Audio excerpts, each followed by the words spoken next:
What are Kenny Pickett's challenges as he's going to get his first start now that Mike Tomlin has officially announced him as QB1?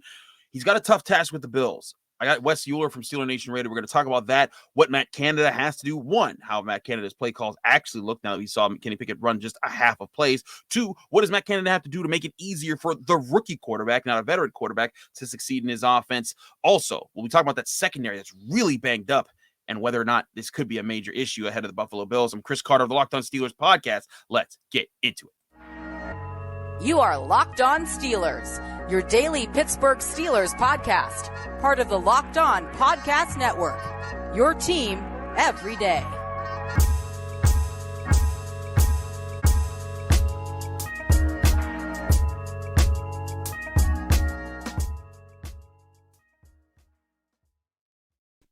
And welcome to the Locked On Steelers podcast. I'm your host, Chris Carter, bringing you your daily dose of all things of the Pittsburgh Steelers. As always, you can find the show on Apple, Spotify, Google Podcasts, Odyssey, and YouTube. If you're watching this video on YouTube, hit the like button on this video if you enjoy it. Hit the subscribe button on our YouTube channel to get all of our daily Monday through Friday episodes, as well as our bonus content. We thank you for making us your first listen every day. Today's episode is brought to you by LinkedIn. LinkedIn Jobs helps you find the candidates that you want to talk to faster. Post your job for free at linkedin.com/LockedOnNFL. Joining me, as I said earlier, is the man himself, Wes Euler. He is from Steeler Nation Radio, also the Ears and Beers podcast, also In the Gun. He does all the things. This man has a million jobs. He's just like me. We're just hardworking young dudes in the Pittsburgh media. How you doing, man? I'm fantastic, buddy. Good to be back with you. As always, the intro music always hits different when I've had a couple weeks off here. And I tell you what, speaking of hits different, I think that Kenny Pickett energy does the same. I'm excited to get into all of it with you here on the pod. Now, if you aren't listening to SNR, first of all, get your life straight. You better be listening to Steeler Nation Radio, and especially when Wes and Moats are on. You guys have started Kenny Nation. Kenny Nation.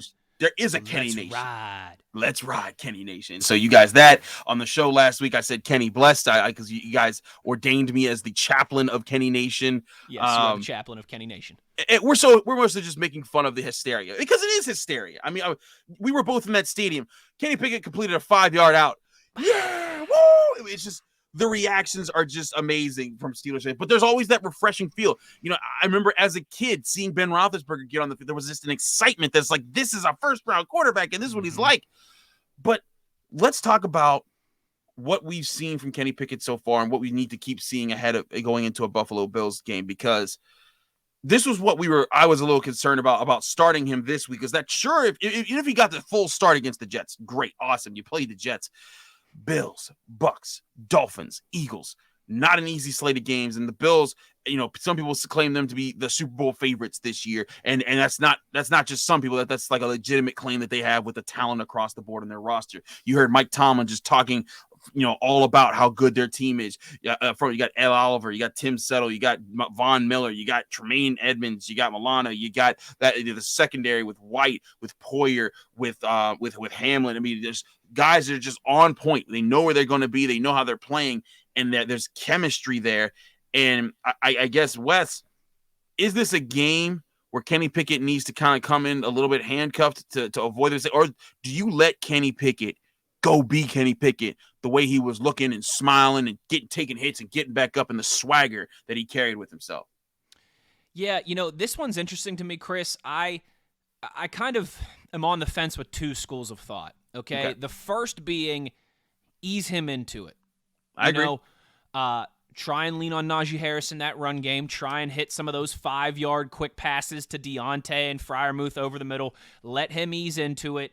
As long as your defense can hopefully hold serve and you don't fall too far behind, right? Give him a couple series and then let him take some shots.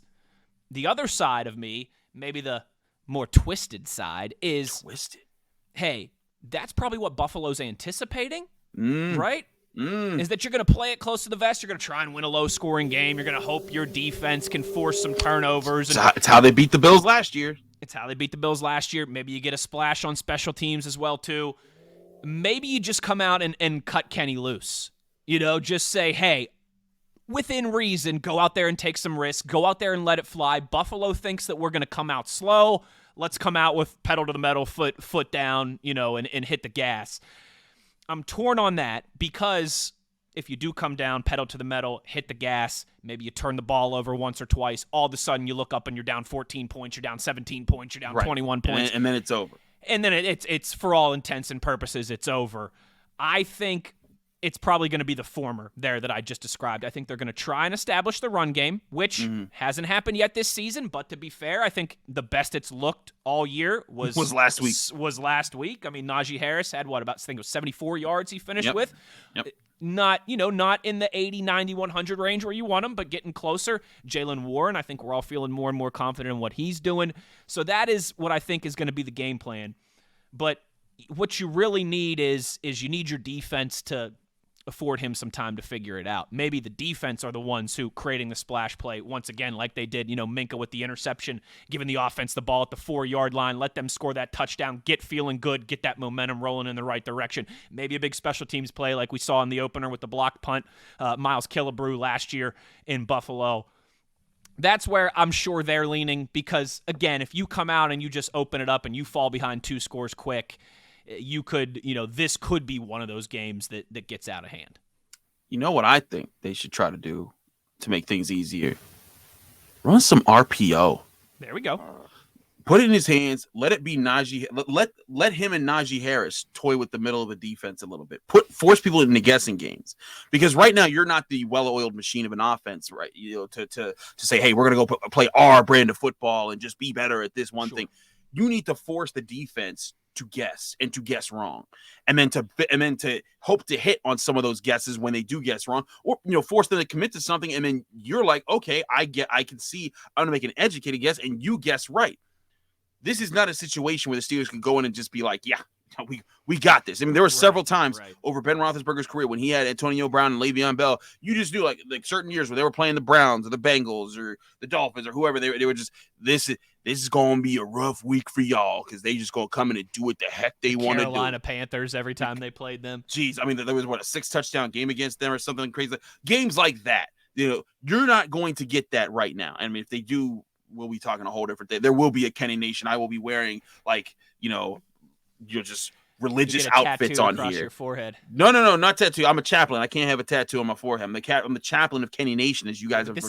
Kenny Nation could turn into a cult. I mean, it might already be one. But in all seriousness, Wes, I look at this and I see the Steelers, according if you trust the counting of Pro Football Focus, which I do in these cases because I do think they do a good job of this. They tried 4 play action passes. He completed 3 of them for 24 yards, and he did throw one of them to be an interception. I believe one of them was the Chase Claypool play because he faked it, rolled to his right, set his feet, and then threw it across the field.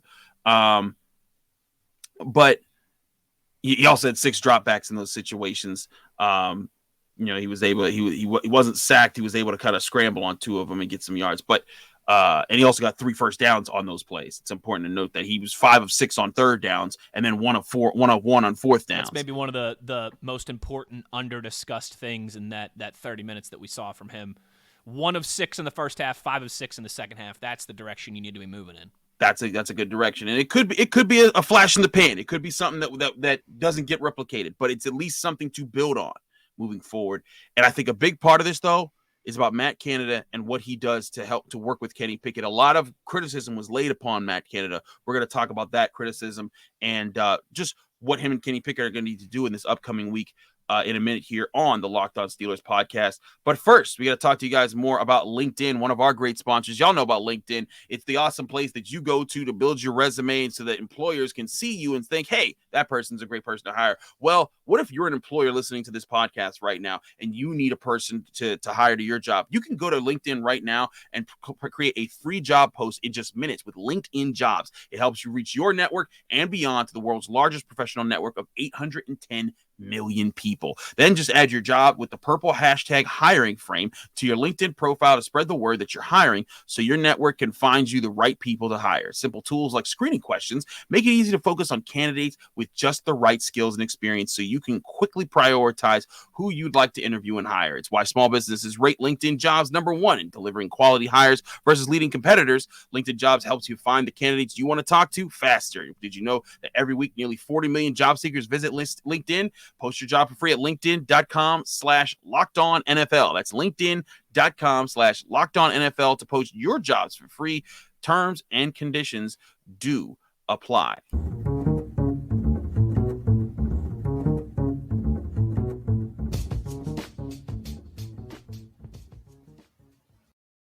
Back here on the Locked On Steelers podcast, I'm Chris Carter. He's Wes Euler. Wes, there was an interesting post by Tyler Weeks on Twitter.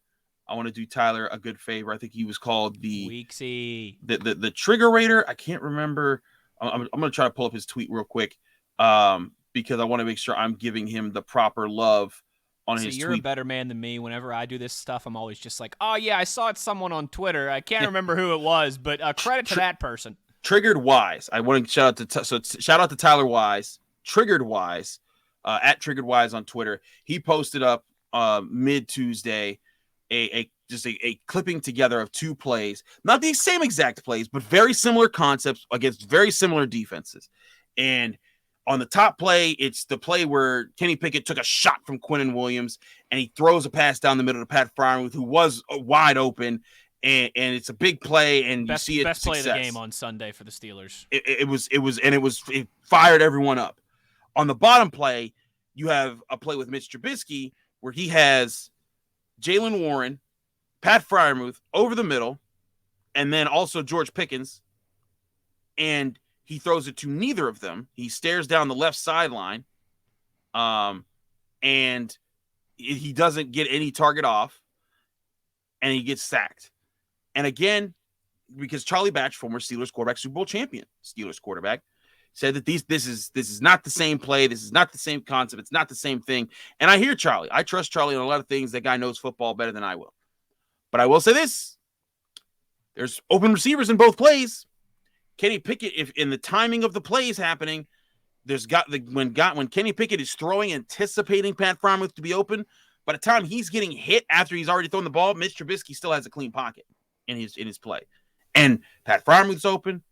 It looked like George Pickens was the guy who was open, and Jaylen Warren all open over the middle, where people say that the Steelers don't draw plays up for. And again, that's one sample size. I'm not saying that's all of it, but this is the stuff that Wes, that I was saying, that I think you were saying, that it's like, man, turn on the all 22, and when Mitch Trubisky's out there, it's not that there's not open options, and people want to say it's not Mitch, it's not Mitch, it's not Mitch, it's not Mitch. And I'm not saying that's Charlie. He's just talking about that one. Sure. But people are saying it's not Mitch, it's Matt Canada. And I'm like, you just look at the difference there. And it's plain to see. There are open guys. And it's not just enough to have a good arm and to put the ball in a good place. It's about anticipating where they'll be, knowing how the defense is reading the field, not staring down your receivers, looking at the defense. And you can even see Kenny's head. Mitch's head, it stays in the same spot in the left. Kenny's head looked down the middle, looked at the safety moved to the left. He looked right at Pat Freiermuth, bang, hit him, and then he got blasted by Quinnen Williams. Those are the things that I think that Matt Canada has been looking. He's like, hey, I just need someone to see the field like this. Just take what's there, what's being given to you. And I'm not saying it absolves Matt Canada of everything that's been wrong with this offense, but it's a sign that this has been a quarterback problem. Yeah, I think that's fair. There's been, listen, when you just see a clip on Twitter, right, that's 10 seconds long. Right. In a vacuum, you can explain them, you can excuse them, you can give Mitch the benefit of the doubt, however you want to label it.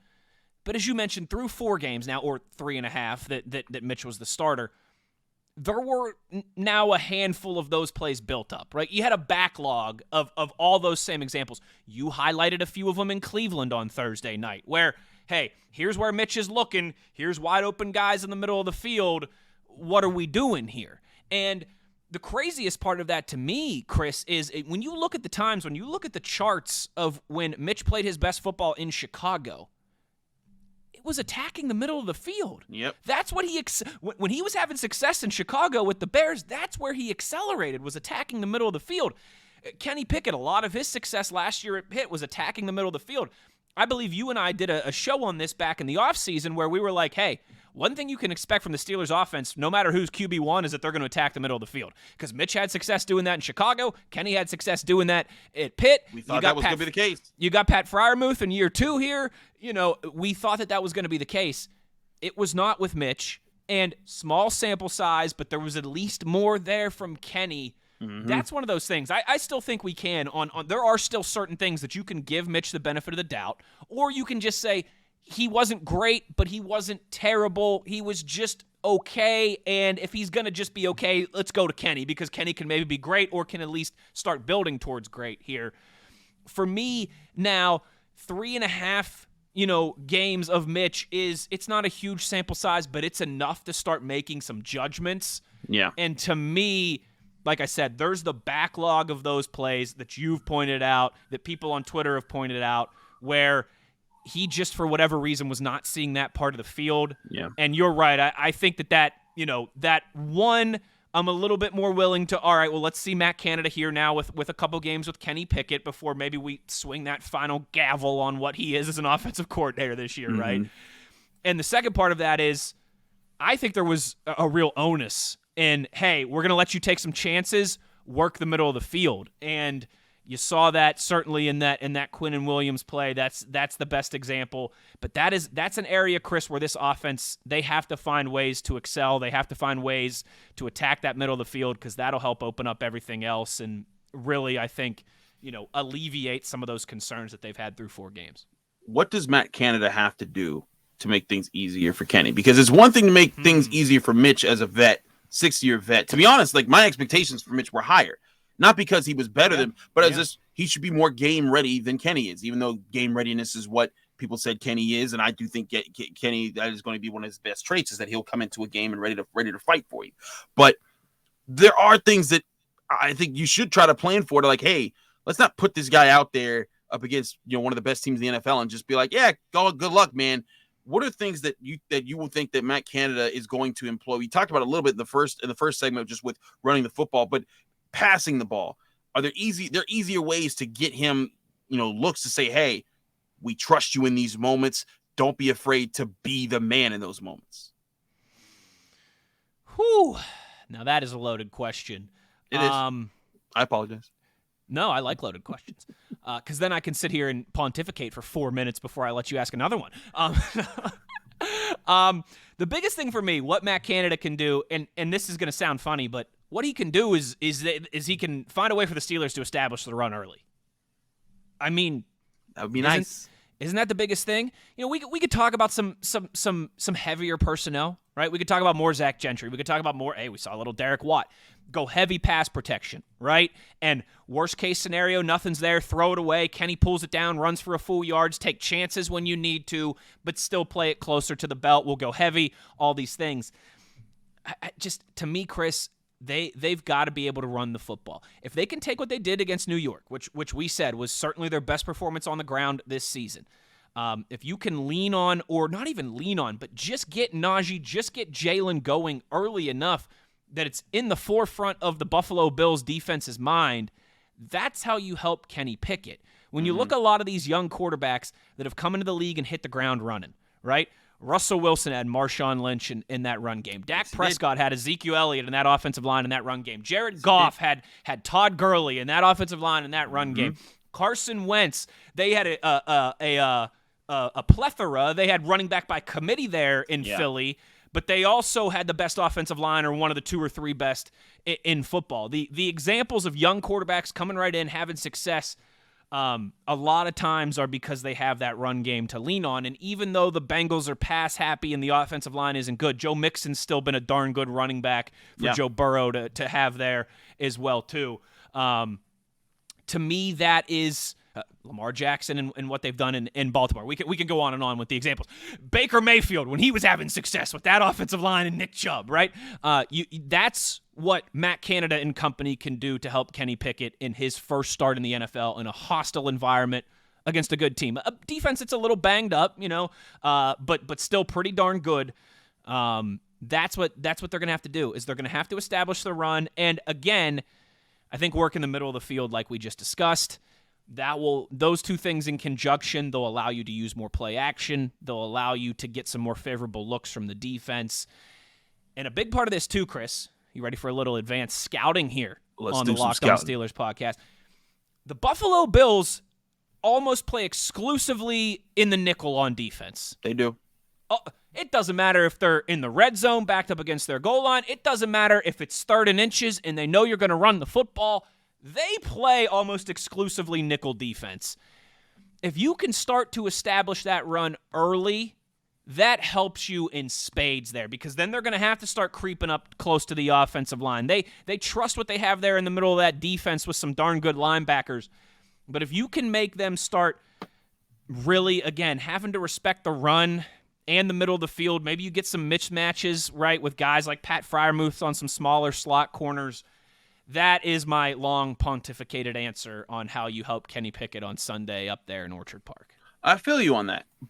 And at the same time, I think there's a unique chance there to building on that. Work with me here. That you're like, Chris is drunk. No, I'm not. I have not. I will be drinking after this episode's done. But you and me both. Yeah. But when I'm saying that building on that foundation is the idea that they want the Bills. I think the Bills are going to Sean McDermott. They want to run the ball. They want to give it to Najee Harris. They know how good he is. They want to take that away. Come out and you hit them with a play action that just scares them. Just like give Pat Freiermuth a chance, give George Pickens a chance. Find a way and be a play action where Kenny has some options where it's layered. Like, hey, we're going to try to isolate these guys in this situation. If this guy goes here, go short. If this guy goes here, go long. If neither situation is there, throw it away. We try again later. I think it's worth to try a shot like that early on. Because I think what will help get Najee Harris going is by backing off this Bills defense a bit. Yeah. And Mike Tomlin talked about it. They have a talented defensive front. They got linebackers who run and hit and are aggressive against the run. Get out there and force those linebackers to hesitate a little bit. And it's something that I thought that they could do with Mitch Trubisky. He wouldn't take the shots to make that happen. It was something that 2 years ago I thought that they needed to, or last year and 2 years ago, that they needed to do more with Ben Roethlisberger. Heck, I thought in 2020, when they did that with Ben Roethlisberger, that's when James Conner could run the ball. That's when everything opened up, and then the defenses couldn't just sit on one thing. Yeah, I think Kenny's got he has the stones to stand in there and make these things happen. He does. His mobility too is a real wild card in that as well, because it's not like Mitch was. Mitch isn't a pocket passer traditionally, right? No. I mean, Mitch isn't Ben Roethlisberger or Tom Brady, like the last of a dying breed of those type of quarterbacks. But he ain't as mobile as Kenny, and you saw that in the second half against the Jets. That's going to be another wild card, another wrinkle that the Bills are going to have to account for as well. And if you get all those things moving in the right direction, that's how you keep them on their toes. That's how you make life easier for Kenny Pickett. Keeping them on their toes, that will be a task for Matt Canada this week. I'll be very interested to see how they call this game and how Kenny executes it. We'll see on Sunday when these two teams faced off. But we also got to talk about the defense. Mike Tomlin gave a glooming injury outlook for this week. We'll talk about that, whether they can bounce back, who's hurt, and what we have as insights here on the Locked On Steelers podcast. But first, we got to talk to you guys about betonline.net. Betonline.net is your number one source for all your betting stats and sports information. You can find all the latest sports developments, league reviews, and news, including this year's NFL season that's well underway. Week 5 is here, y'all. Y'all want to put money down before Thursday Night Football? Go ahead to BetOnline and get to see all your lines, all your betting opportunities, and do that. Also, Major League Baseball, the playoffs are about to be here. You want to be part of that action? Go to BetOnline. Also, NBA, NHL right around the corner. It's a great time to be a sports fan and to be a sports gambling fan. BetOnline is your continued source for all your sports wagering information, for live betting, playoffs, esports, and more. Head to the website today or use your mobile device to learn more about the trends in the action when you visit BetOnline, where the game starts.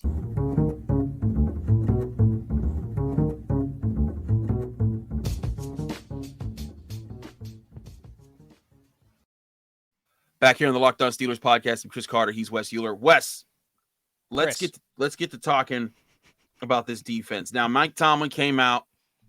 It did not sound good about injuries. No, it did not.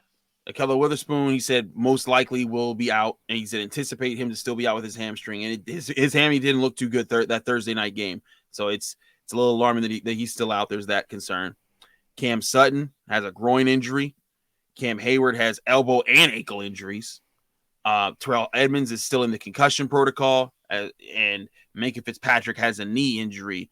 And Mike Tomlin said, it's going to limit some of these guys, but it's also going to give some of these guys behind them to go to work. And not that Mike Tomlin's not saying anything wrong there, but I think Steelers fans are just like, I don't have time for that. what? Like, Yeah. you're already without TJ Watt. What do you mean? And then, like, there's nothing Mike Tomlin can do there, right? Like, he's just dealing with the injuries, and you don't want to be like the Dolphins and send people out there, when they're out there and they're actually hurt and they shouldn't be playing. But still, this is a major concern right now because we're talking about Kenny Pickett and facing things and trying to line things up on the offensive side of the ball. The unit that was supposed to stabilize everything this year was the defense. TJ Watt's been out. Cam Hayward hasn't been at his best. And now the secondary. I mean, you're talking about those guys. You already are missing Witherspoon. Cam Sutton dealing with a groin injury. Edmunds and Minkah. Those are your 4 starters. From corner to safety, and you could throw in, I guess, Levi Wallace is there. But still, that's alarming for this group going up against an offense that has Josh Allen at quarterback, Stephon Diggs, Gabe Davis, Dawson Knox. That sounds like a nightmare scenario almost. It's not good, Chris. It's not good. Not great, Bob. Not great, Bob. Not great. In terms of the secondary, you're absolutely right because we know how dangerous Josh Allen, Stephon Diggs, and company are in that regard. And then when you combine that with TJ Watt still being out, as we all know, Cam Hayward being banged up, it's not like you're going to have the fearsome pass rush that you had week 1 in Cincinnati that got after Joe Burrow 7 times. It's tough, man. I mean, if you include TJ Watt on that injury list that you just mentioned, that's 6 of the Steelers starters on defense. I mean, I'm not great at math. I'm with the WVU, obviously. That's more than half of the 11, though. Okay, I can figure that one out. I can do the math on that one.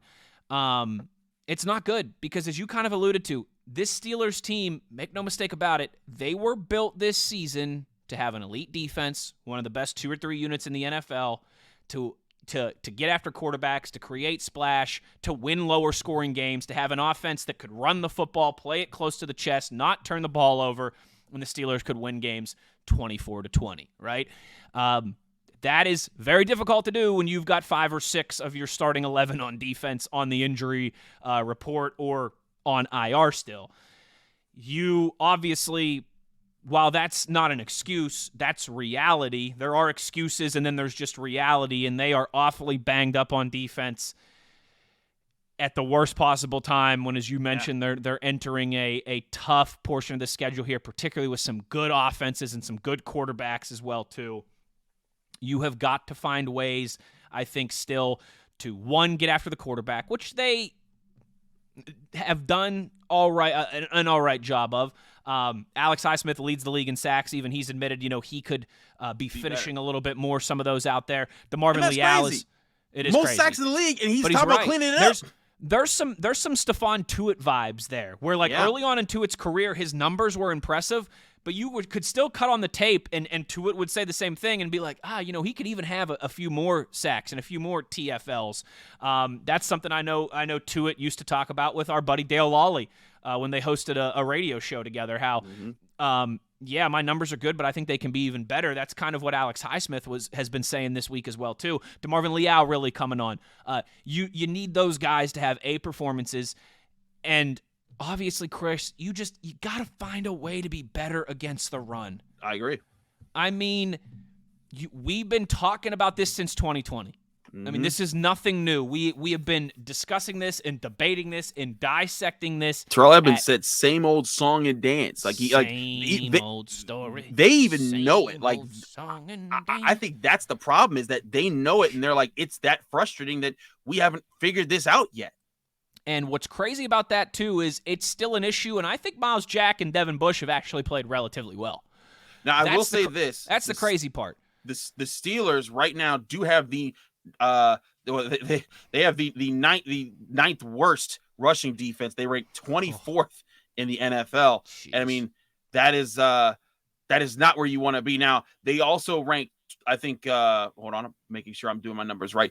They also rank 10th in yards per attempt allowed right now. So part of that's also volume, which makes sense because they've been on the field a lot. But at the same time, you need them to close games out. You do, and it's the oldest cliche in the book, but you got to force teams into predictable, down and distance situations. Absolutely. Because it's one thing to have a banged up secondary. It's at least, another thing to have a banged up secondary when you know they're going to throw the ball. You got to at least help those guys a little bit. You hope that Minkah is going to be good to go because he's such an X factor back there. You feel like if he's back there, all right, we'll be able to find some ways to stay afloat here and survive this at least. But for me, Chris, they've got to be better against the run. And we've been preaching it forever. And it's one thing, too, against a team like Cleveland, who has an offensive line that's built to run the football and has one of the best running backs in Nick Chubb and the best number 2 running back in football in Kareem Hunt. But it's another against teams like the Jets and teams like the Patriots and the Buffalo Bills, who that's not their bread and butter. You know, the Patriots a little bit more so than the Jets and Buffalo. But Buffalo, they want to air it out. They want to light it up. They want to use Diggs and Knox and all those guys that you mentioned. That's it. You got to be able to, against a team like Buffalo, put those clamps down a little bit and at least help your banged-up secondary by forcing them into more predictable passing situations and giving your defense some more favorable down and distances there as well. Agreed. And I think that might be the biggest solution there is other guys on defense step up to help those guys. You know, they haven't seen Malik Reed step up enough, in my opinion. I think Larry Ogunjobi's had flashes, but he hasn't been consistent up front in finishing plays. Yep. I think you've seen Tyson Alulu's age this year more than you have in recent years. But like you said earlier, I think DeMarvin Leal looking pretty good right now. Yeah, maybe that's a positive. That is a positive. But as Cam Hayward said, and I asked him about this, is like, how much of this is timing? He's like, I acknowledge we got to come together as a unit. And I brought up to Cam Hayward, I'm like, back in, I think it was 2015, 2016, him, Bud Dupree, and eventually in 2017 with TJ Watt, the four of them, they had to figure it out. Like they didn't just pop in and there was just an amazing defense. It took time for them to understand, if I stunt this way, this guy will twist that way, and it will make it very hard for them. And because originally they also had to switch sides because they were like, you know what? Cam Hayward works better next to TJ Watt. Stephon Tuitt works better next to Bud Dupree, and those two feed off of each other. It's going to take time and experimentation there, but it's going to take someone stepping up in those regards sooner rather than later. I think it's encouraging for Alex Highsmith to be sitting there with 5.5 sacks through 4 games. That's a pace that's going to put him that's going to put him in a really good conversation, at the end of the year. That's a pace that's going to get him paid. It's going to get him paid because this is his 3rd year and he has one more year after this. And it'll put the Steelers in a bind, I think, because they got to pay so many other positions coming up. They got to invest in their offensive line. They got to invest in some defensive line, some cornerbacks, and it's going to be tough to pay another edge rusher big money. But if he does this, he puts himself in that conversation. But it's incredible to me that he recognizes that and he's like, yeah, but I got to be sharper. He could sit there and rest on his laurels and say, man, I don't need to do anything else. I lead the league in sacks. It's the other guys. But again, I think that speaks to the temperament of this group, not just to him, because I do think Alex is a fine young man and he's smart. He carries himself very well. I like talking to Alex Highsmith. He's a smart dude. I'm calling him a young man. This is what happens when you cover college football. Alex is like, he's younger than me, but he ain't that much younger. That's what happens when you get into your 30s like you and I tell you. God. Everybody's young man. We have a producer, at iHeart. His name's Jacob. He's 27. Jacob. He's 27. I call him young Jacob, and he's like, "You're 31," and I'm like, "Yeah, but you're 27." but still, with Alex Highsmith, it's like, I see him, I'm like, he ain't no kid in college, and I gotta think like, because I talk about that to a lot of college players that I cover at Pitt. But either way, Alex, the way he carries himself is commendable. I think the way a lot of these Steelers carry themselves is commendable. They're not trying to rest on anything. They're not trying to say, "Oh, well, I did my part," or anything like that. Like, hey, we got to come together. I think that is a sign that it can happen with this team. They can find ways to coalesce. They can find way to figure things out. It's just a matter of when it's going to happen. And if it does happen, can it happen enough to overcome roster advantages that other teams have, like the Buffalo Bills? We've got Joe Marino of Locked On Bills coming on tomorrow for the Crossover Thursday episode. He's Joe's an awesome person. If you don't know him, he's also an NFL draft expert. You can check him out. We'll be talking with him, but he has a lot of great insight. Him and we actually talk a lot. He asked me a lot of pit questions about guys coming up. So do pay attention to tomorrow's episode. It's going to be a fun one with Joe. We did a fun one with him last year before Steelers Bills. Wes, thanks so much for joining me here on the Locked On Steelers podcast. Let people know can find you, follow you, and get more of your work. Yes, sir. At Wesley Euler is where you can find me on Twitter. I host the Steelers Blitz with Arthur Moats at noon on SNR. You can get us on iHeartRadio app and website. You can get us on Steelers.com and the Steelers mobile app as well, too. Or you can just search Steelers Blitz wherever you get your podcast. All of our shows uploaded there as well, too. And as always, if you are a tortured WVU soul like me, in the gun and ears and beers, you can find me yapping about WVU football and getting crushed by Texas and do we need to find a new head coach and all these things there. You're not down in the dumps. Oh my good. Bro, can we just real quick. This past weekend, all right? The teams that I care about. The Mountaineers got embarrassed Saturday night down in Austin, Texas. Then Manchester United, who I know you know, most people know that know me well. I love Manchester United. I love soccer. I can't tell by that soccer jersey you're wearing. You can't tell by the Messi Argentina jersey I'm wearing right now. We got smoked by Manchester City in the Manchester Derby Sunday morning, and then the Steelers lost to the Jets. So it was a rough weekend. The only thing I had going for me is the Geno Smith redemption story. Rolls on, baby.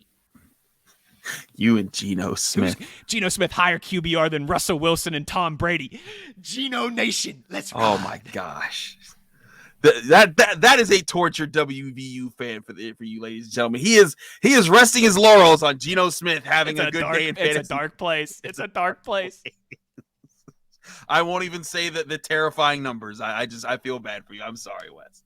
But he's Wes Euler. Check him out on Steeler Nation Radio. Check him out on the Ears and Beers podcast, In the Gun podcast. He does a lot of things West Virginia and Steelers. If you're a Mountaineer fan, there's no one better to talk to than Wes Euler. Follow me on Twitter at Wesley Euler on Twitter. I'm Chris Carter. Follow me on Twitter and Instagram at Carter Critiques. Check out this show, Locked On Steelers, on Apple, Spotify, Google Podcasts, Odyssey, YouTube. If you enjoyed this video on YouTube, hit the like button. Subscribe to our YouTube channel to get all of our daily Monday through Friday episodes. If you're enjoying this podcast period, you want to help out further, go on Apple Podcasts, leave us a 5-star review with a positive comment. Do both at the same time. I shout you out at the end of the show. Thanks again. We got Crossover Thursday tomorrow with Locked On Bills host Joe Marino. Don't miss it. It's going to be a fun one.